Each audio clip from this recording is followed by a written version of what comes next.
Hi hello नमस्ते. आज माझ्या स्वप्नांचा नवा अध्याय सुरू झाला आहे.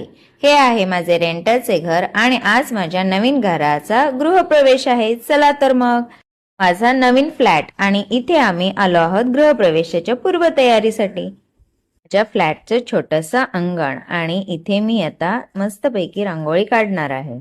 आधी आपले अंगण स्वच्छ पुसून घेतले आणि आतमध्ये माझी मुलगी सुद्धा मला मदत करत होती.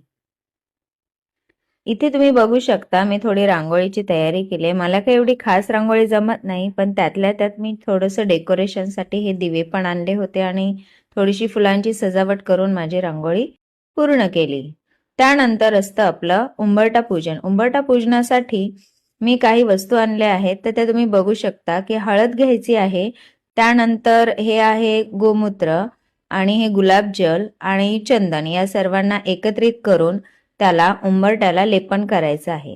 उंबरठा लेपन करत करत मी त्याचीच थोडीशी रांगोळी सुद्धा काढून घेतली आहे आणि दोन्ही साईडला 2 दिवे सुद्धा ठेवले आहेत. त्यानंतर माझ्या रांगोळीचा लुक थोडासा असा काही होतो आणि तुम्ही बघू शकता मी बाहेर कुंडा पण ठेवलेला आहे आपला तुळशीचा. त्यानंतर आतमध्ये सर्व तयारी केली आहे, कारण भटजीने सांगितलं होतं की कोणत्या वस्तू आणायच्या आहेत त्या सर्व मी आधीच आणून ठेवल्या होत्या आणि इथून झाला आमचा नवीन घराचा गृहप्रवेश सुरुवात.